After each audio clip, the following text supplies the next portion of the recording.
Well, I made that link because it is very obvious that people who suffer, are oppressed, struggle in poverty, war, deprived of their rights and the resources they need to live, then you're going to see ill health.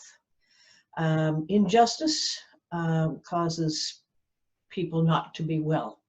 If everybody in this world had access to the resources and treated with human dignity and all their rights are respected, everybody would be well.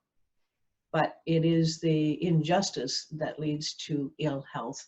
And therefore, in order to achieve health for everyone, there needs to be justice.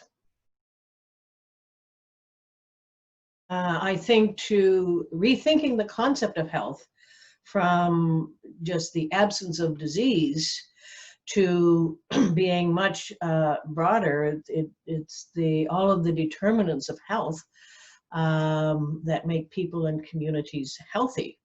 Their income, the housing, the food, the treatment, social well-being, all of that contributes to health. So the injustice requires a change. You have to change the structures. We're talking about systemic oppression, systemic racism. That all has to change, and that's what's radical. In order to change that way of thinking, you have to use education techniques that are going to help people see what health is from a different perspective, and realize that to solve some of the ill health problems that we see requires a whole change in our society and structure. Mm-hmm. Started out early on in teaching this course, trying to imagine how to help people look at health from a different perspective, from the determinants of health, from that whole broader perspective away from the medical model.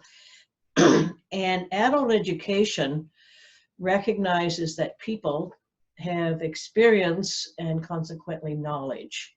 And bringing that all together and helping people see using experiential techniques helps people become aware of the knowledge that they already have within them. So that using various approaches, getting people to identify those issues in their own lives, then they can understand how that affects health and what the concept of health really is. And the connection between health and development, they're one and the same. So using those techniques help people do that. No, I think even more so today, we need an approach using adult education to help people come together and see how to bring about change. I think COVID just sort of blew open the top and really exposed the injustices that are going on and the impact that has had. So the pandemic has had a huge impact on our whole economic system and has implications for people of all levels. All of a sudden, people that struggled on low income were homeless. So what do you do in a COVID situation? I mean, that just exposed the cracks in the system. And there are so many that when we start to think about change, we need to start using processes where we can think differently. We can't keep doing the same thing. We need that radical change to change that system. But most importantly is to change the attitudes and the beliefs, that the values that people have. I think if we can think about as a result of COVID, makes us realize that we live in a society. We live in one big, large community. And if we're talking about community well-being, we need to look after each other. If we think we live in an economy, we're going to judge everything by the value according to an economic perspective. But if we think we live in a society, then we value people for what they are contributing and look at the systems that are oppressing and keeping people down and causing more people to be not well.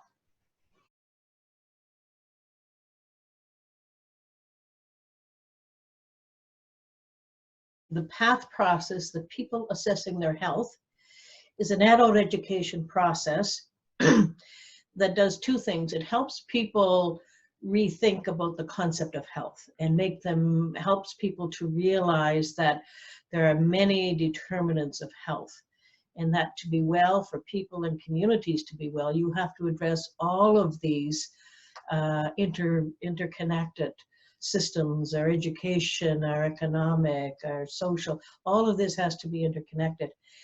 That helps people see things differently.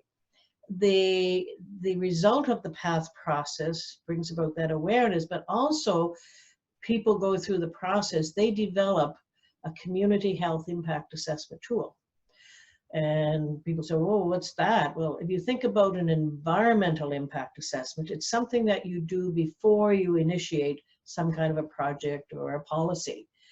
Similarly, if you do a health impact assessment that has been developed by the community members themselves, reflecting their own values and beliefs, they then can use that tool to assess the potential impact of any policy, project, or program on the health of their community. That in itself is radical, because that's taking it away from it's putting it in the hands of the community members to define what health and well-being means in their communities and how to implement new programs, policies that can maximize the benefits of these policies and minimize any harm. That way people can think about making the change that's necessary in order for everybody to live well. Mm. Adult educators, of course, can value and respect the knowledge and experience that the community members have to bring together. The adult educators are the ones that are going to facilitate people coming together and doing that critical analysis of whatever it is they're looking at, whether it's the environment, whether it is the recovery from COVID in itself, whether it is food security, affordable housing. People can come together, share that experience and knowledge, gather more information, and develop strategies for change.